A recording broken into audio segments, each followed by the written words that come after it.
(2017년에) 국외 국내 총생산이 307억 달러라고 그래요. 그래서 2016년에 비하면 3.7%가 증가했다. 이게 누가 나온 거냐면 국사회과학원의 통일경제연구소 이기성 교수가 일본 통신과의 인터뷰에서 이렇게 얘기를 했어요. 북은 뭐 이런 발표를 잘 안 하거든요. 북은 통계를 우리하고도 기준이 다르고 남쪽이 우리는 여러 가지 뭐 이렇게 국제사회에 보고돼야 되잖아요. 학생들이 그런 걸 발표도 하고 근데 북은 그런 걸 잘 안 해요. 그래서 이 사람이 말하는 이걸 보면 이제 3.7% 증가했다고 하는 건데 이게 이제 남쪽하고요. 이 GDP 산출 방법이 달라요. 어떻게 다른가를 좀 보자면요. 사회주의에서는 단순히 물질을 생산하는 것만 GDP에 포함이 돼요. 그래서 서비스 생산, 교육, 보건, 금융, 여행, 통신 이런 거 하나도 서비스 이렇게 GDP에 포함이 안 돼요. 우리나라는 또 자본주의, 우리나라는 20% 40%도 더 심해요. 우리는 유통이 되게 이상하게 발전한 나라잖아. 근데 그런 북에서는 그런 것들을 다 빼고 나서 3.7%라고 하니까 실제로 7% 이상이 된다고 봐야 되고요. 여기서 또 뭐를 빼야 되냐면요. 북에서 여전히 파키스탄 이런 데 무기 많이 팔아먹어요. 그게 외화가 되니까 팔아먹는데 그런 것도 포함 안 시켜요. 그러니까 실제로 중국의 중국 경제학자들 얘기를 많이 하는데 북의 2012년 이때부터는 연평균 그 GDP가 10%가 넘는 거예요. 해마다 그렇게 올라가요. 그게 완전히 고도동산국에 들어간 거다라고 보여지는데 너무 신기한 게 뭐냐면 한 번도 제재를 해제돼 본 적이 없잖아요. 여전히 그렇잖아요. 그런데도 북이 저렇게 GDP 생산을 늘리는 비결이 뭐냐 이런 걸 봐야 되는 거죠. 그래서 저는 이거를 이해하는 게 제 책의 키워드의 가장 중요한 문제입니다. 자본주의는 자본의 힘. 우리는 IMF 때 기업들이 자본이 설수할까봐 벌벌벌 갔어요. 지금도 삼성이 아닌 꼽지만 삼성 사장님이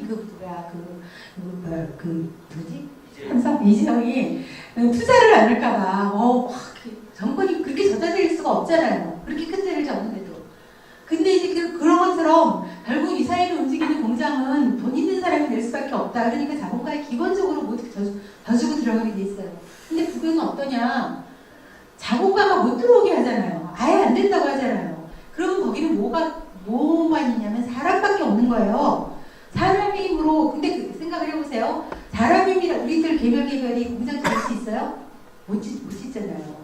그래서 사람의 힘이라고 말을 할 때 이 사람은 일치단결한 인민의 힘을 얘기하는 거예요.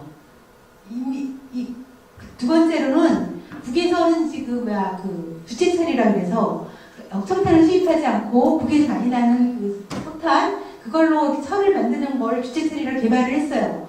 그 원유가 못 들어오게 하니까 석탄에서 비난론에서 다 뽑아내요. 비료도 뽑아내요. 그리고 요새 북에서 유행하는 게 탄소 하나 공업이거든요. 탄소 하나 공업이 뭐냐면 석유하고 석탄이 다 C로 시작되잖아요. C의 그 분자 구조가 좀 다른 것 같아요. 그러니까 이 탄소 하나에서부터 탄소를 붙이는 방식으로 석탄을 석유로 개발한 거예요. 그래서 요새 북에서 이렇게 석유도 안 들어가는데 어떻게 저렇게 얘네가 밤에 불을 켜지? 그래서 내가 보기에는 이 탄소 하나 공업인 것 같아요. 그러니까 이제 이 탄소 하나 공업이 북한만 한 게 아니에요. 세계 어느 나라가 다 했어요. 다 했는데 다른 나라에서 이걸 발전을 못 시키냐면은 석유가 많잖아, 싸잖아요. 이렇게 석탄값이 막 오르다가 석유값이 미국의 세일가스 그거 나오고 다시 막 떨어졌잖아요. 그러니까 석유값이 싸니까 굳이 이 복잡한 공정을 하려고 하질 않아요. 그래서 다른 나라는 이걸 공업이 있긴 하지만 별 발전을 안 했는데 북에서는 석유 수입이 안 되다 보니까 석탄에서 석유를 캐내려고 별짓을 다 한 거죠.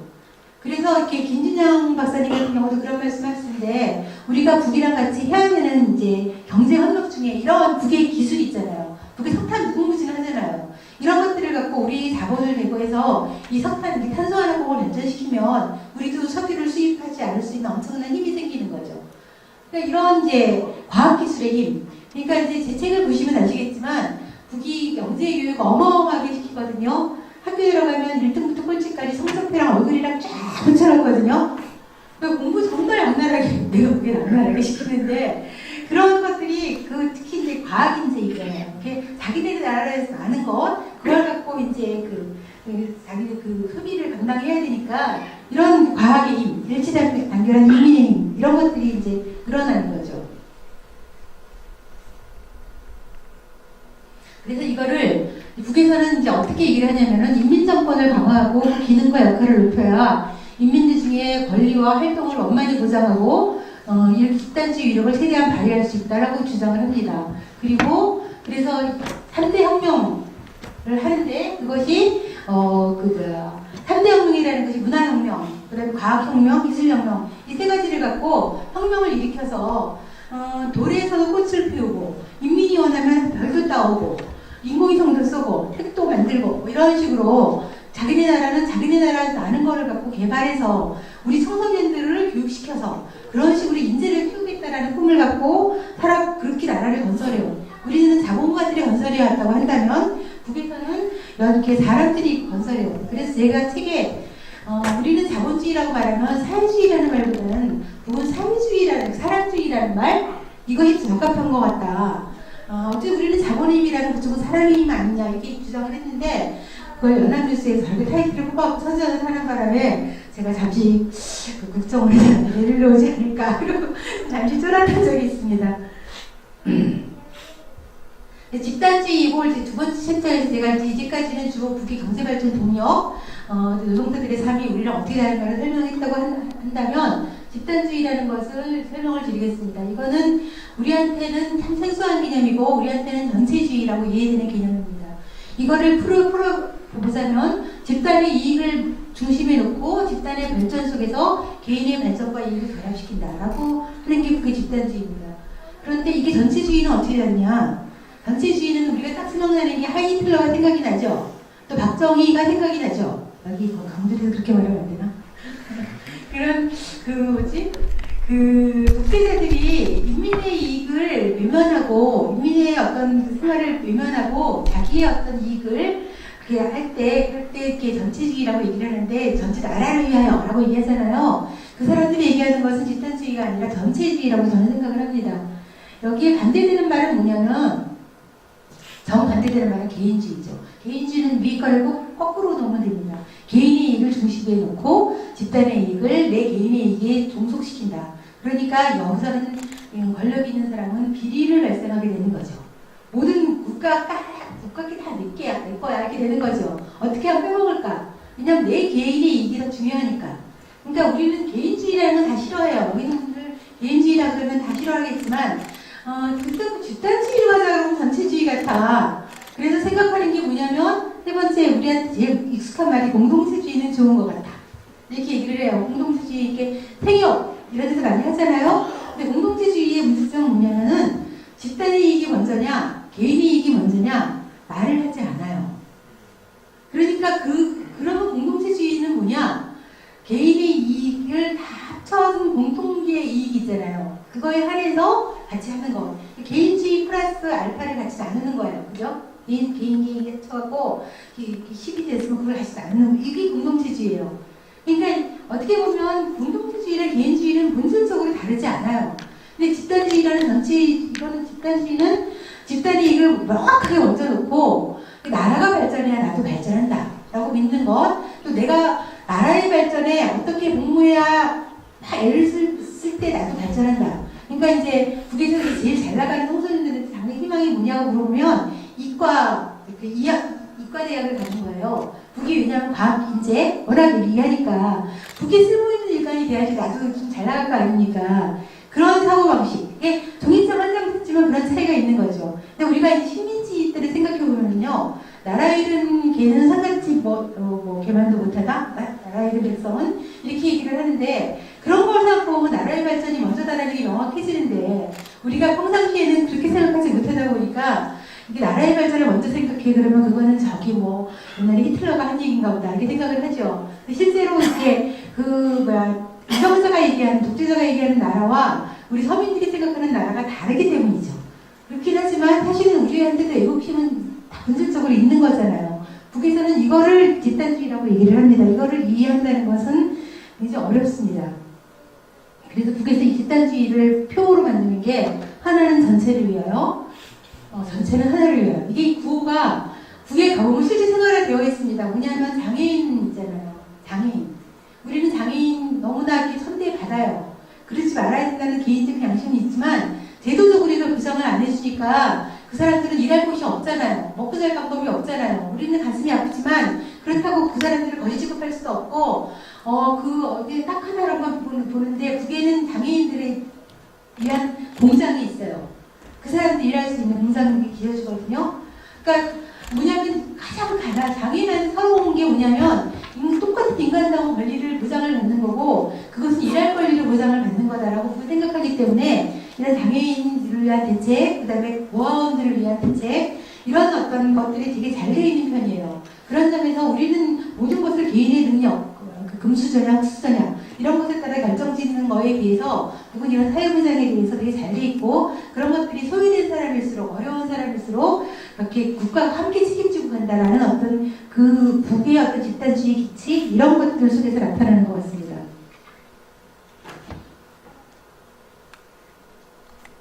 아리랑 공연 본 분 있으세요? 한번 손 들어보세요. 여기도 아무도 없구나. 제가 그 아까 아리랑 때 남쪽에서 보내드린 분이 5,000명, 허리 한 3명 정도 들어왔었어요.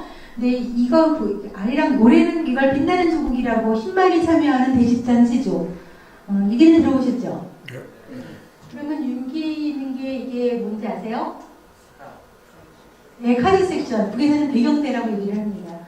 여기 있는 사람들이 이렇게 나와서 공무를 추는 거잖아요. 집단 마스게임을 하는 거잖아요. 이 장면이 계속 바뀌고 여기 전자파가 어우러지고 그런 공연인데 조금만 장면을 보여드릴게요. 저게 다 마스게임으로 하는 거죠. 여기다가 애들이 이렇게 체조하는 곳이 배경대 카드 섹션을 하는 거죠. 여기 2만 명이 저걸 하고 있습니다. 아래에 움직이는 사람들이 8만 명입니다. 이것도 뒤에 저게 다 배경 카드 섹션입니다. 이게 무용수들이 나와서 지금 이렇게 자기네들이 아름다운 성경을 만들고 있다. 이걸 이렇게 하는 장면입니다. 이것도 다 카드 섹션이고 아래 남학생들이 나와갖고 이제 힘있게 있잖아요. 여기 이렇게 체조를 하고 있는 이런 겁니다. 이거는 이제 조국 통일을 상징하는 거. 한반도 문양을 저희들이 만들어갖고요. 여기 이걸 크게 확대한 게 이겁니다. 이런 장면이 주시간 동안 파노라마처럼 펼쳐지고 주제가 조선의 역사부터 지금 자기네들이 어떻게 살아가고 있는가를 쭉 보여주는 겁니다. 제가 이제 여기서 보면요. 이게 이제 여기 앞에 있잖아요. 요거요. 요거는 이게 큰 구조물이 올라와요. 이렇게 그 울림폭포라고 하는 것 같은데 이런 산 같은 모양을 하는. 그리고 뒤에 달. 그리고 아리랑이라는 저거는 전자로 이렇게 레이저로 쏘는 거예요. 레이저로 쏘면서 위에서 막 또 그림이 내려오고 이러거든요. 그리고 교회가 펼쳐지고 이러는 건데 제가 말씀드리고 싶은 거냐면 이 10만이 참여하는 아리랑 이게 이제 꼭 남북관계가 좋아지면 이때는 관광이 될 겁니다. 아마 유일하게 관광이 되는 시즌이 될 거라서요. 제가 그때 2005년도 할 때는 그때 1박 2일 평양에서 공연 보고 평양 시내 보고 오는데 100만 원 받았는데 이제 좀 더 오를 거예요. 그렇긴 하지만 남북관계 좋아지면 이거는 꼭 가십시오. 안 보면 진짜 평생을 후회합니다. 근데 여기서 제가 말씀드리고 싶은 건 뭐냐면은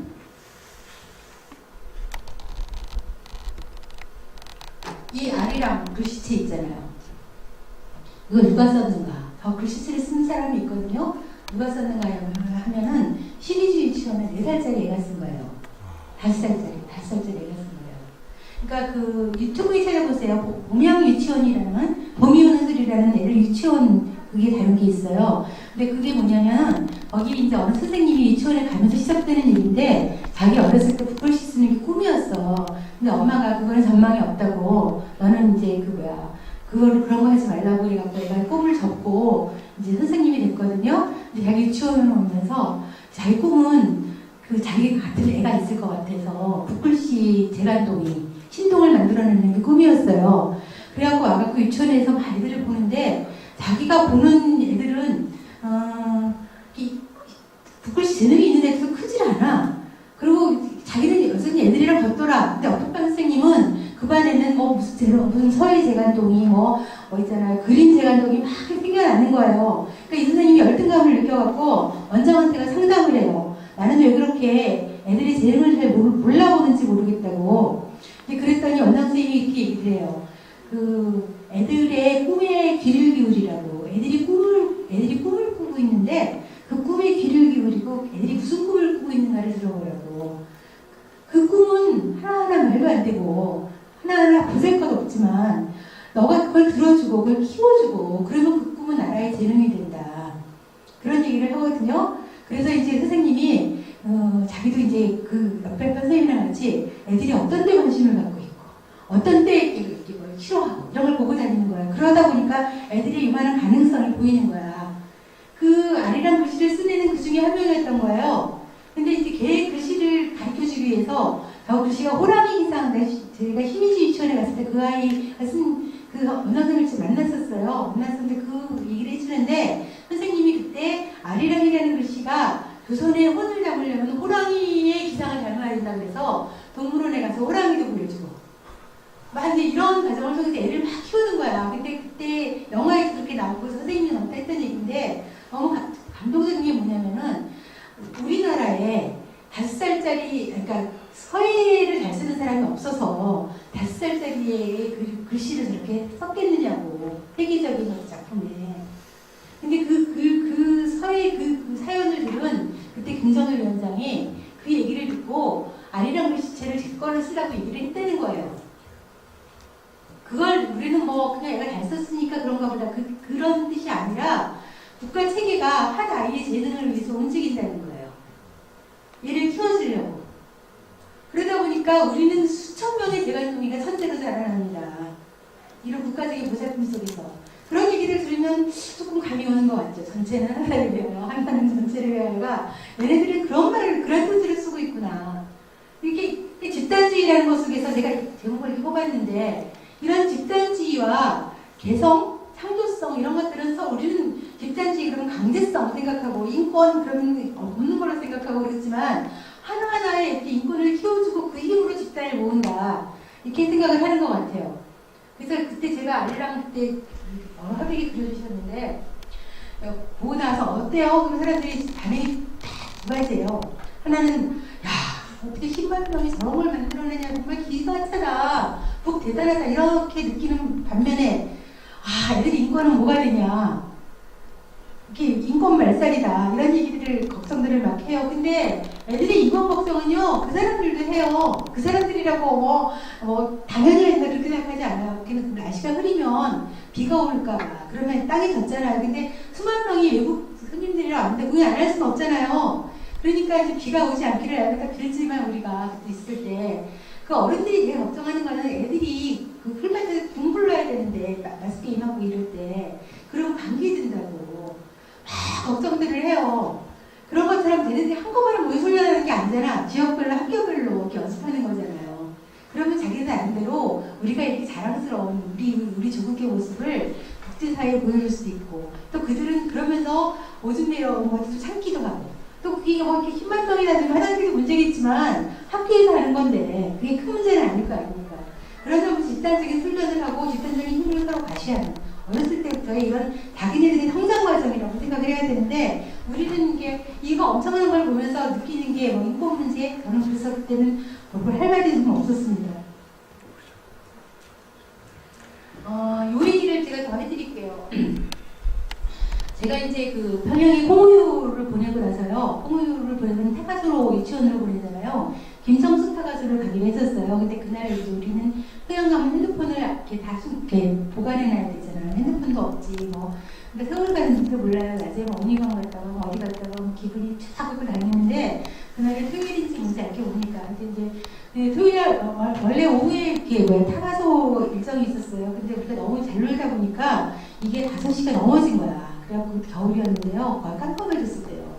근데 이제 그 북에서 이제 늦었는데 타고 가시랍니까? 내가 가야지. 우리 공무위 때문에 왔는데 공무위 모니터링 하러 왔는데 거기 어떻게 안 가요? 거기 갔어요.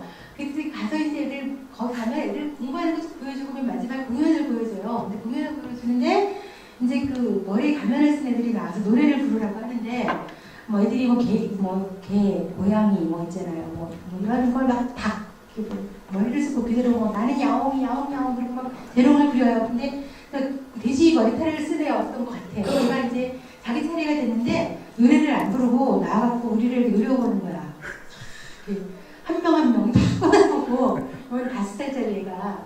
그래서 나는 처음에 걔가 꼬나본다고 생각을 안 하고 우리 애가 놀이방 다닐 때 크리스마스 때 그 부활 뭐 성탄절 이런 연습을 하는데 이렇게 무대에 올라가서 주눅이 들어갖고 울다가 내려온 적이 있어요. 그래서 아 진짜 주눅 들었구나, 안 됐다 그러는데 선생님이 걔를 막 빽 살고 그러는 거야. 그래도 안 되니까 데리고 내려갔어요. 근데 포기했나 보다 그랬더니 한참 있다가 다른 곡은 다 마치고 얘가 또 올라왔어. 근데 이번에는 노래를 너무 잘해. 목소리 되게 이뻐요. 그래서 우리는 아니 쟤 저렇게 잘하는 애가 아까는 왜 그랬지? 그렇게 생각을 했어요. 그랬는데 이제 그게 어떻게 된 거였냐면 저희들이 이제 공연이 끝나고 나오니까 한때의 아줌마들이 타박소리 싹 들어가는 거야. 그래서 내가 그때 지금 토요일이죠 오늘 그랬더니 맞다고. 그 타고 그 반 애들은 주탑, 그러니까 토요일마다 엄마가 찾아가는 애들이었던 거예요. 근데 이제 일주일 만에 엄마가 와갖고 일주일 다 있고 집에 가려고 저 하고 있는데 남한에서 온 거지 같은 인간들이 공연을 하라고 한 거야. 그러니까 얼마나 애들이 부하같이 밀었겠어요. 그래갖고 이제 걔가 우리를 째려본 거야. 니네가 뭔데 나 집에도 못 가게 하고. 근데 저는 그때 5살짜리잖아요. 그 5살짜리 자기 주장 뭐 옳잖아. 우리가 잘못한 거잖아요. 이게 남쪽 사람들 평양 가면 얼마나 민폐냐는지 잘 모르시죠. 그 사람들 할 방식을 잘 모르니까. 그리고 하여튼 우리는 내가 잘못한 건데 걔가 우리를 보는 그 한번의 눈빛 그걸 지금도 잊어지지가 않아. 째려보던 거 있잖아요. 그 5살짜리부터 그렇게 자기 주장을 해요. 그런 비슷한 예로 또 이런 사례가 있어요. 제가 이제 그 북쪽의 분들을 많이 볼 수가 없으니까 그쪽에 이렇게 촬영을 해갖고 사람들을 보여주려고 했어요. 그때 이제 북에서 그러면 그때 북한에 종교의 자유가 없다고 유엔에서 뭐 어쩌고저쩌고 한다고 종교의 자유가 있다는 거를 이렇게 인터뷰를 해갖고 그거를 다큐멘터리를 만들어 틀어주세요. 그래서 제가 남쪽에 내려와갖고 한 달 동안 종교인들이랑 막 세미나도 공부하고 북한의 종교를 어떻게 볼 것인가 어떻게 촬영해야 될 것인가를 고민해갖고 북으로 들어갔어요. 그랬더니 나를 보는 사람들은 민화역 분들인데 그분들은 통일부로 치면 한 4급 공무원 정도? 4급 내지 3급 이 정도 되는 공무원들이거든요. 근데 그 공무원들이 되게 높은 사람들이잖아요. 근데 그 사람들이 이제 나랑 합의를 한 건데 이렇게 하기로 미안하다고 아무거나 찍으래요. 종교 못 찍는데요. 그래서 왜 그러냐고 그랬더니 종교인들이 우리가 종교의 자유가 있으면 됐지 왜 남쪽 사람들을 위해서 종교를 찍어야 되냐고 죽어도 안 한다고 했다는 거예요. 우리는 통일부가 그 찍으라 그랬어봐요. 언론사에서 예전 종교인들이 신이한 억지가 찍었을 거예요. 그죠? 근데 그걸 거절했다는 거예요. 근데 결국은 못 찍었어요. 못 찍고 이게 다른 데 뭐 동물원 이런 학교 이런 데로 찍다 보니까 그 사람들이 마지막에 잠깐 와서 찍는 거는 괜찮다 미안했든지 그러더라고요. 그래서 맨 마지막 날 가갖고 춤추기도 찍고 교회도 찍고 막 찍었어요. 인터뷰도 했어요. 그랬더니 그 사람들이 뭐라 그러냐면 보통 이제 종교시설을 촬영하는 거는 언론이 와서 한대요. 근데 그때마다 워낙 말 같지 않은 말만 해갖고 인터뷰를 하고 싶지 않았다는 거예요. 근데 우리는 통일 일꾼들이 다른 것 같더라. 되게 이렇게 물어보는 것도 괜찮고 자기네들 입장에 난감하게 하지도 않고 막 시비도 걸지 않고 그러는 것 같다. 근데 제가 그때 느낀 게 뭔지 아세요? 아니 그 높은 관리들이 하라 그러면 해야 될 거 아니에요. 나는 북은 적어도 그런 사이라고 알고 있었거든요. 근데 아까 5살짜리 꼬마요. 그 다음에 이런 그 종교인들부터가 말을 안 들어먹어요. 말을 안 들어먹어. 이제 그래서 제가 제 책에 그런 게 되게 많이 나오는데 북은 집단주의의 나라다. 그런데 집단주의는 우리는 꼭 아오지 탄광, 요독수 용소 이런 데만 생각을 해요. 근데 그게 아니라 초민주주의의 국가다. 하나같이 지가 잘났든다. 그리고 하나같이 그러니까 토론 문화가 지극히 발달해 있는 거예요. 그래서 아까 말한 공장 집단지도 체계, 집단들 회의 체계가 있으면 거기서 결론이 나야지 되는 거야. 그렇지 않고 개별론은 절대 자기 위해서 굽히지 않는. 그러니까 종교인들이 만약에 회의를 해갖고 우리가 왜 종교를 찍어야 되니까 미국이 우리를 왜 탄압하려고 하고 우리는 어떻게 이런 토론을 했으면 아마 종교 촬영을 하고 했을 거예요. 근데 내가 그래서 민화 분들한테 그랬어요. 당신들이 정치사업을 못해갖고 우리가 이렇게 고생을 하는 거 아니냐고 지금. 근데 그만큼 사람들이 설득하고 교양하고 승복하지 않으면 안 움직이는 게 그게 집단주의라고 말할 수 있습니다. 이 말은 정말 우리는 생소한 말이죠. 우리는 이러면 독재국가의 전형을 본다 이렇게 생각합니다. 우리는 아까 우리 사회에서는 그런 말을 하면 내가 아주 세게 그런 얘기 했는데 도대체 집값을 올리는 게 이익이냐 집값을 안정화시키는 게 이익이냐 지금 왜 헷갈리잖아요. 어떤 게 더 표가 되는지. 그리고 남쪽에 나는 국회의원들이 늘 국민을 위한다고 했는데 그 표를 달라는 얘기지 국민을 위한 정치를 본 적이 없거든요. 여기는 기본적으로 그런 게 적폐세력이 없으니까 다 노동자 자본가가 없으니까 노동자 국민 서민들일 거 아닙니까? 그래서 그게 가능할 거는 같은데 그래서 저는 실감이 나질 않았어요. 근데 아까 말씀드린 이 촬영을 할 때였었는데요. 그때 촬영할 때가 제가 처음에 그러니까 종교인들 때문에 실패했어요.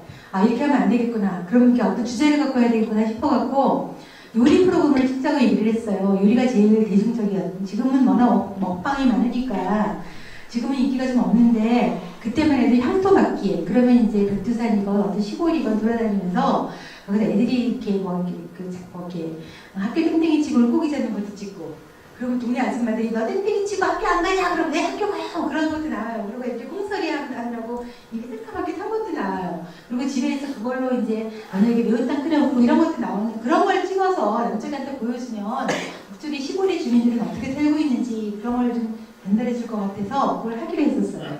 근데 이제 묘양산에 가면요.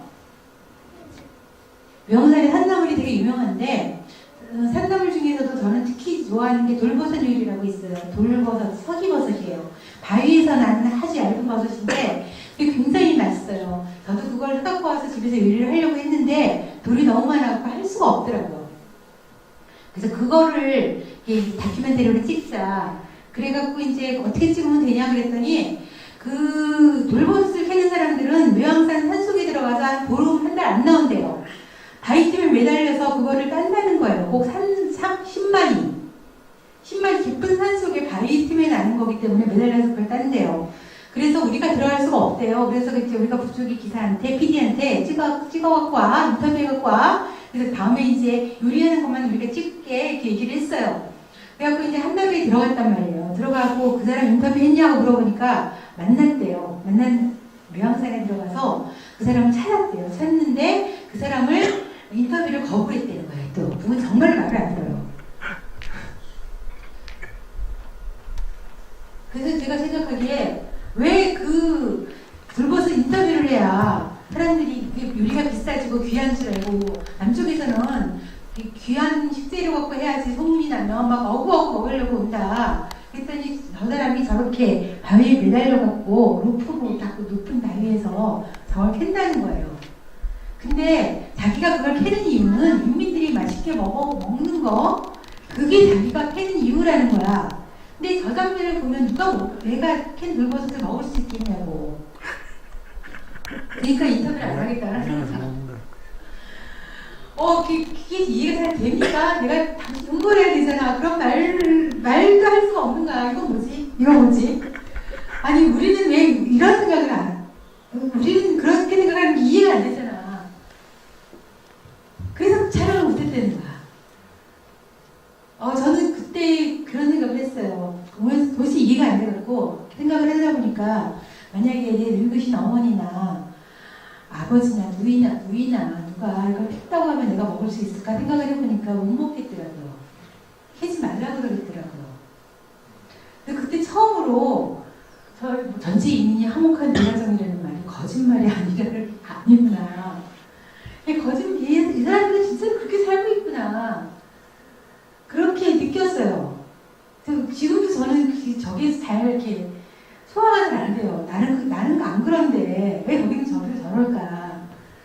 우리는 그렇잖아요. 우리는 집단 이익을 먼저 이해하면 어떻게 됩니까? 바보가 됩니다. 호구가 되잖아요. 자기 거 다 챙겨도 손해보는 세상인데 그래서 백동원하고 권력동원하고 난리를 치는데 저기는 하여튼 그런 게 저는 이 자본주의 사회의 어떤 모순이 이런 거라면 사회주의 저렇게 실현이 가능하다면 그건 그 나라대로 말이 되겠다라고 생각을 좀 했습니다. 이거는 뭐냐면요. 내가 이제 관광부서 사장님을 모시고 북에 간 적이 있어요. 관광부서에 나중에 이제 문화장관이 된 사람이에요. 근데 그분이 이제 북에 한 10억 정도를 지원을 하고 평양관광이라는 명분으로 간 적이 있거든요. 그때 전체 대표 단장님이죠. 단장님 되면은 이제 북에서 때로는 이제 벤츠차가 나와서 의전이 붙기도 해요. 근데 이때는 이제 북에서 이 친구를 붙여준 거예요. 그래서 수행을 하라고 비서같이 보살펴드리라고. 근데 이분은 지금은 북에서 꽤 높은 사람이지만 그때만 해도 신참이야. 그러니까 내가 보기에는 되게 어눌해 사람이. 그리고 막 어떨 줄을 몰라. 근데 방금 사장님은 자기가 지금 이렇게 텔레비에 보면 김성애가 나왔다 이러면 되게 유명한 사람이 나온 걸 알잖아요. 희문사인데. 그러니까 그런 정도 그때도 김성애 씨 봤거든요. 되게 유명했었어요. 그런 정도의 어떤 기업가를 상대하는 누군가 나올 줄 알고 있다가 신빙이 나와갖고 자기를 수발된다고 하니까 가짜는 거지. 신경질이 나는 거지. 그러니까 그 신경질을 저 사람한테 다 쏟아내는 거야. 물 드릴까요? 필요 없어. 이런 식으로 있잖아요. 그러니까 내가 아까 막 민망해갖고 수행을 붙여준 적도 없지만 그래도 높은 분이 왔으니까 붙여준 건데 너무 민망해서 그 사람한테 가갖고 우리 대표 단장님이 높은 사람이라서 좀 이렇게 좀 너무 까칠하다. 그러니까 너무 마음 상해하지. 너한테 그러는 게 아니다. 그러니까 까칠하지. 그게 이해를 해라. 그러니까 이 사람이 이렇게 말을 한 거야. 뭐라 그랬냐면 내가 언제 한번 남쪽에서 온 이렇게 높으신 분을 수행을 할 영광된 자리를 가져보겠냐고. 난 너무 기분이 좋고 행복하다는 거야. 이 자리가 내 모든 것을 다 가져서 저분을 위해 나 다 쓰지만 공모한다. 이렇게 얘기를 해요. 그 말이 실감이 저는 안 났어. 지금도 안 나요. 북에서 제일 싫어하는 자본가게 그거잖아. 근데 어쨌든 남쪽에서 대표단으로 온 남쪽의 대표고 이러니까. 그러니까 문재인 대통령 평양 갔을 때 막 평양 분들이 막 환호했잖아요. 그러니까 이 남쪽 사람들을 대하는 그들의 하나하나 임무가 그 사람들을 어떻게 대하는지 이런 것들을 보고 되게 충격을 받은 거죠.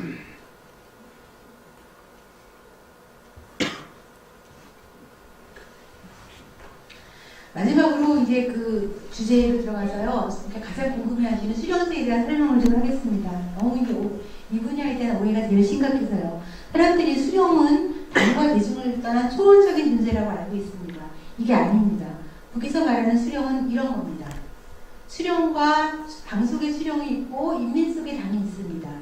그러니까 이게 북은 아직도 자기들이 혁명을 한다고 주장을 하는데 혁명의 주체 세력이 태어나는 것이 지도자가 먼저 자기와 비슷한 동지들을 묶고 이거를 이렇게 당으로 만들고 이 당이 인민들과의 결합을 높이면서 혁명을 완수한다 이렇게 보고 있거든요. 그래서 이 속에 그러니까 수령은 당을 떠나서 존재할 수 없고 김정은이 아무리 뛰어나고 그래도 조선노동당 속에 있어서 김정은인 거고 조선인민 속에 사랑을 받고 있기 때문에 김정은인 겁니다. 그래서 이걸 보면요. 사람들은 조선노동당이 북의 최고 권력기관인 줄 알아요. 아니에요. 북의 모든 권력은 헌법에 인민으로부터 나온다고 돼 있고 모든 인민의 권력기관은 인민위원회예요. 최고인민회의. 그러니까 북의 국가 원수는 누구냐면은 김영남 상임위원장이에요. 국가 원수예요. 우리나라의 대통령 같은 거예요. 그 국가 원수는 선거를 뽑아요. 인민들이 선거를 해서 뽑아요. 그것이 뭐 우리나라처럼 다당제가 아니고 찬반 투표가 어쩌고 이런 그 자체를 교육을 해보면 너무나 잘못된 게 많은데 어쨌든 선거를 뽑아요. 선거를 뽑고 김정은 같은 경우에는 국무위원장은 국가적인 직책이에요. 조선노동당 위원장은 선거 안 해요. 추대돼요. 그렇지만 국가적인 직책인 국무위원장이라는 자리를 선거로 뽑아요. 우리처럼 대통령을 직선으로 뽑진 않지만 간선이가 뭐고 선거를 뽑는 거거든요. 그런 것처럼 국가 권력기구인 인민위원회는 선거로 뽑는 것이고 그래서 국가주석은 그 국가의 원수는 김영남 상임위원장인 것이고 조선노동당의 위원장은 그게 아니라 어보이라고 자기들은 생각해요. 어보이는 뭐냐면 인민들을 보살펴주는 사람, 인민들과 같이 혁명을 이끌어 나가는 혁명의 지휘부다 이렇게 생각을 해요. 그래서 이 조선노동당이 전체 인민들을 같이 희로애락을 같이 하면서 인민위원회 국가 권력인 최고 만들어서 같이 조선민주주의 인민공화국을 만들어간다 이렇게 생각을 합니다. 우리는 요 체계를 구별을 못하니까 김영남 위원장을 가라하다라고 생각을 하는데 그럼 우리나라 국무총리도 가라지, 대통령도 가라지. 왜냐하면 대통령이 지 맘대로 할 수 있는 게 아니잖아요. 국무총리가 마음대로 할 수 있는 게 아니잖아요. 다만 그 사람들이 그렇다고 허수아비가 아니잖아. 허수아비가 아니라 어떤 속에서 어떤 역할을 하는 사람들이잖아요. 마찬가지로 그것도 똑같아요. 김영삼이 가라다 아니에요. 국가 그 원수로서 역할을 하거든요. 근데 우리는 그런 것을 그냥 뭉뚱그려서 얘기를 하는 거일 뿐이야. 이건 내가 들은 얘기인데요. 이제 위에 그림은 뭐냐면 내가 이제 궁금하잖아. 김정일 위원장이 어떤 사람들이 어떻게 느끼고 있는지 많이 물어봤는데 얘기를 안 해줘요. 절대 얘기를 안 해줘요. 내가 유일하게 들은 얘기가 저거예요. 술이 잔뜩 취해가지고 우리 김정일 위원장님이 뭐를 제일 좋아하시는지 아십니까? 그래서 뭔데요? 그랬더니 시답자라고 뭔데요? 그랬더니 그 뭐지 오가리를 제일 좋아하십니다. 이렇게 얘기를 하는 거야. 오가리라는 게 무말랭이 거예요. 그래서 너무 소박하지 않습니까? 저희 남쪽 사람들이 수령 이런 시대를 이해 못하니까 설명을 안 해주다가 나중에 친해지고 나니까 저 한마디를 해주는 거야. 그래서 우리 장군님 너무 소박하지 않습니까? 야 이게 소박합니다. 그러니까 내가 왜 무오가리 같은 걸 드세요? 그랬더니 현지지도자님이라고 바쁘셔서 그냥 찬밥, 쥐기밥 한 주머니다가 저거 얹어갖고 드시면 그게 한 끼다 그렇게 얘기를 하더라고요. 그래서 내가 되게 소박하네. 그때 느낌이 그런 거였었어요. 근데 저기 아래 그림은 뭐냐면요. 제가 2012년에 이제 김정은 위원장 집권하고 북에 갔을 텐데 그때 그 김정은 위원장이 마지막 돌아가신 열차를 보여주더라고. 우리가 열차에서 돌아가셨다는 얘기 들었죠? 김정은 위원장이 열차에 죽었다는 얘기, 사망했다는 얘기 들었어요. 그래서 그때만 해도 어디를 가려다가 그냥 내궁경색 이런 걸로 죽었나 보다는 생각을 했어요. 근데 저기 집무실 열차거든요. 타고 다니는 특별 열차예요. 지금도 김정은 위원장이 저거 타고 하노이 갔던 거 그 열차예요. 여기 집무실인데 저기 보면 앞에 의자 있죠. 의자가 옆으로 기울어져 있죠. 거기 위에 문건이 있는데 그 문건이 뭐냐면은 그냥 이렇게 인민들에게 물고기를 나눠줄 때 대하여라는 물고기를 잡아서 어떻게 나눠줄 것인가 라는 물고기 그걸 비술하다가 돌아가셨다는 얘기를 들었어요. 저는 그래서 그냥 물고기 그거 보다가 주무시다가 잔 줄 알았는데 저 의자에 이렇게 기울어진 채로 돌아가신 거야. 이렇게 앉아서 돌아가신 거예요. 근데 그게 잘 이해가 되십니까? 앉아서 죽었어요. 그러니까 물고기를 어떻게? 물고기를 나눠줄 때 대하여라는 문건에 비준 서명하는 거예요. 근데 나는 그걸 해놓고 그냥 잠깐 뭐 침대에서 누워 자다가 돌아가신 줄 알았는데 그게 아니라 저걸 해놓고 의자에 앉아가고 그대로 돌아가신 거예요. 의자에 앉아서. 그 의자에 앉아서 죽는다는 게 저는 갑자기 그걸 보는 순간에 머리털이 쭉 이렇게 솟는다 그러나 어떻게 나라에 그렇게 뭐 엄청난 권력을 들였다는 최고 지도자가 마지막 가는 길을 기차 안에서 그 다리를 뻗고 죽은 게 아니라 의자에 앉아서 돌아가셨을까. 이거 생각하니까 지금 마음이 되게 이상하고 그게 상상이 잘 안 가고 그랬었어요. 그래서 사람들이 김정일 위원장 돌아가신 날 되면 물고기 다 나눠주고 사람들한테 그렇게 하거든요. 그러니까 지금 내가 봤을 때 되게 충격이었어요, 이게. 근데 이게 더 충격이었는데 이게 뭐냐면 그때 이제 김정은 10월달에 갔더니 김정은 위원장이 그때 인기가 너무너무 좋아. 하늘을 찔러 남쪽에서는 장성택 고모부를 처형해서 죽였느니 어쩌려니 살인마가 저를 따로 없느니 막 이러고 이제 소리 듣고 거기 갔는데 너무너무 인기가 좋아. 그래갖고 이제 내가 김정은 위원장 이 질문 해보라 어떤 사람이냐 하고 물어봤어요. 그랬더니 이제 이런 얘기를 하셨다는 거예요. 심부름꾼이 되지 말고 시중꾼이 되라. 그러니까 단간부들한테 들으라고 했다는 얘기예요. 그래서 내가 이게 무슨 뜻이에요? 그랬더니 심부름꾼은 뭐고 시중꾼은 뭐예요? 똑같은 말이잖아요. 그렇게 얘기를 했어요. 그랬더니 그런 게 아니라 심부름꾼은 주인이 시키는 것만 하는 게 심부름꾼이다. 소주 사와, 물 사와, 뭐 사와 이런 거 사온다는 거예요. 시중꾼은 어떤 사람들이냐? 주인 어른께서 밤새 잘 잠을 주무시는지 자리는 뜨뜻한지 목이 마르시지는 않는지 한때새고 문 앞에서 지키고 서 있는 사람이 시중꾼이라는 거예요. 이 시중꾼은 주인의 마음을 다 헤아리고 주인이 어디가 가려운지 어디가 아픈지 주인보다 더 먼저 알아차리고 그것을 위해서 해결책을 찾는 사람. 이게 시중꾼이 되어라 라고 말씀을 하셨대요. 그래서 그 당시 언론에 냈던 게 김정은 위원장이 막 아무데나 들이닥쳐갖고 예전에는 현지 지도를 가면 미리 다 가서 조정해갖고 왔는데 아무데나 뭐 막사 들이닥쳐갖고 청소 안 되는 거 보고 막 야단치고 이런 건 나왔었단 말이에요. 그래서 이제 김정은 시대 때가 돼갖고 당을 혁신하는 문제가 카드로 제기되면서 당부터 정신 차려야 된다. 그러니까 이제 저렇게 당간부들을 들을 볶고 다니는 거지 내가 보기에는. 그러니까 와 이게 북에서 조선노동당 그러면 되게 높은 사람들이고 좋은 사람들인 줄 알았는데 이렇게 당하는구나 그 생각이 들었어요. 근데 이렇게 당하려면 어떻게 해야 돼요? 이렇게 하려면 최고의 시중꾼은 누구냐면 김정은 자신이 돼야 되는 거야. 그래야지 당간부들이 나를 들어먹죠. 그러니까 그 옛날에 루이지 린저 그런 방북기에 보면 이 화려한 어떤 큰 행사장에는 그때 뭐 김주석이 안 나타나서 어디 갔냐 그랬더니 우리 그때 뭐 주석님은 뭐 가장 험한 데만 계십니다. 그런 얘기를 했다고 하던데 지금도 김정은 위원장은 가장 험한 데를 다니시는 가장 험한 일을 하는 사람 그리고 그 사람 보기가 미안해서 대처소에서 어떻게 하면 일을 좀 더 잘할까를 고민하게 하자. 이게 북이 이런 정신으로 들끓고 있는 거지. 김정은이 가장 주장하는 게 뭐냐면은 인민대중 제일주의. 그러니까 정말로 인민이 원하면 하늘이 별들 따라. 인민이 원하면 뭐든지 만들어내라. 지금 우리나라가 아직까지 잘하고 있지 못하다. 그렇지만 우리가 앞으로 아무리 제재가 강하더라도 우리 힘으로 더 이렇게 자강력 대인주의로 우리가 우리 힘으로 세계에 그런 걸 좀 대보자 이렇게 주장을 한다는 거죠. 이 거목 내가 이렇게 조선노동당 신문에 전론에 이런 글이 나와갖고 너무 이렇게 요새 북이 신청을 며칠 한 2, 3일 됐어요. 제가 좋은 말들을 하는데 읽어볼게요. 나무는 바로 서서 높이 자라려 하지만 폭풍과 강설이 그것을 허용하려 하지 않는다. 그러나 아무리 폭풍이 가지를 잡아 흔들고 강설이 땅을 일구어도 나무는 꿋꿋이 하늘을 향해 솟구쳐 오른다. 대립과 분열, 모순으로 더욱더 불안해지는 세계, 자욱한 안개 속에서 방향을 찾아야 하고 숨은 위기와 낭떠러지도 피해가야 하는 오늘의 세계에서 희종일관 곧바로 전진한다는 것은 결코 쉬운 일이 아니다. 조미정상회담 깨지고 쓴 거예요. 며칠 전에. 하나의 놀라운 현상이 지구를 휘감고 있다.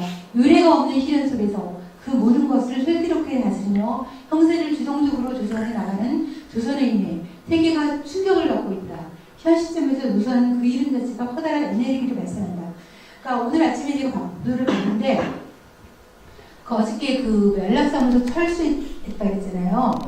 내가 보기에는 남쪽 정부에 대한 항의예요. 미국 편만 두고 지금 미국의 승인 없이는 계속 안 푼다. 이런 얘기 그 국무총리가 했잖아요. 그리고 뭐 강경화도 제재를 강화해야 된다 이런 얘기하고 그 열받아서 철수한 건데 오늘 아침에 트럼프가 트위터에다가 제재 검토하는 거 무슨 안 된다, 제재하지 않는다고 미국이 이렇게 얘기를 했다고 오늘 기자 언론에 크게 났어요. 그러니까 지금 미국이 사실은 이제 조미 협상이 흘러나오게 되는 것은 그것이 좋든 싫든 핵이라는 문제가 이제 제기돼서 미국이 안전이 위협받으니까 나온 거잖아요. 지금으로서는 이게 트럼프로서는 더 얻을 거는 더 얻었다. 왜냐하면 미국이 더 이상 이제 비핵화한다고 그러고 더 이상 안 쏘겠다고 얘기하니까 더 이상 제재를 풀고 싶지 않은 거야. 약속 다 깨는 거죠. 그렇게 가다가 지금 다시 북에서 정책을 바꾼다 어쩐다 하니까 다시 이제 현상 유지를 해야 되는데 이제 북이 저럴까봐 눈썹 궁금하고 있는 거죠. 그래서 당장 북이 자기네 힘으로 제재를 풀고 북이 제재를 풀기를 원하는 거는 남쪽과의 통일 문제, 남북관계를 활성화시키려고 하니까 대성공방산만큼 풀어야 된다 이 얘기거든요. 근데 그런 것도 안내를 못하고 있지만 북은 더 원하는 것은 뭐냐면 아까 말한 대로 도리에서도 꽃을 피우면서 자기네 나라에 석탄 갖고 석유도 만들면서 자기네 나라의 인재들의 기술 갖고 모든 걸 해결하면서 간다. 우리는 앞으로 잘 살 거다. 라는 꿈을 갖고 그런 기적을 일으키려고 하고 있다는 거예요. 그래서 자기네 길을 그냥 가는 거예요. 가는데 미국으로부터의 위협은 싫으니까 또 민족은 통일해야 되니까 남북관계만 풀려고 하는 건데 이 문제 갖고 지금 줄다리기를 하고 있다고 좀 생각이 들거든요. 그래서 지금 제가 얘기하는 것은 이게 오늘 첫 번째 주제는 북의 사회주의가 노동자들이 어떻게 살아가는가를 얘기를 했고 두 번째는 북의 집단주의가 어떻게 사람들의 집단의 힘을 하나로 묶기 위해서 개성과 인권, 창조성 이런 걸 실제로 보장하면서 하나의 집단체제를 꾸리는가라는 얘기를 했고 그것이 북을 움직이는 힘이다. 세 번째로는 지금 북을 움직이는 동력인 그들의 수령은 어떤 역할을 하는 사람인가, 그래서 조선은 어떤 길을 가려고 하는가를 제가 지금 말씀을 드렸습니다. 이건 제 생각은 아니고 여기에 뭐 제가 얼만큼 동의하고 반대하고 상관없이, 또 여러분들이 얼마나 반대하고 찬성하는 게 상관없이 북은 이렇게 간다고 하는 것, 그런 것들을 좀 이해하시고요. 지금 우리 언론이 입만 열면 얼마나 거짓말만 하고 있는가. 그래서 앞으로 우리끼리라도 북바로 알기를 여러 가지 차원에서 공부하시고 북 전문가가 돼야지 실제 북을 설치시킬 수 있는 방법도 나오고요. 경주랑 어떻게 하면 북을 교류할 수 있는지 그런 것도 나올 수 있고요. 우리가 얼마나 그리고 갇혀 살아있는지 우리 스스로 해방이기도 하고요. 그런 길을 이 북바로 알기, 그리고 통일은 우리한테 무한한 가능성을 열어줄 거다. 단순히 경제적으로 얼마가 플러스될 것만 생각하지 말고 우리의 삶의 질이라는 게 갖춰진 창조성이라는 게 어떻게 서로 이렇게 되찾아가는 과정인지, 이런 점들에 대해서 좀 많이 꿈꾸는 시간이 되기를 바랍니다. 네, 이상입니다.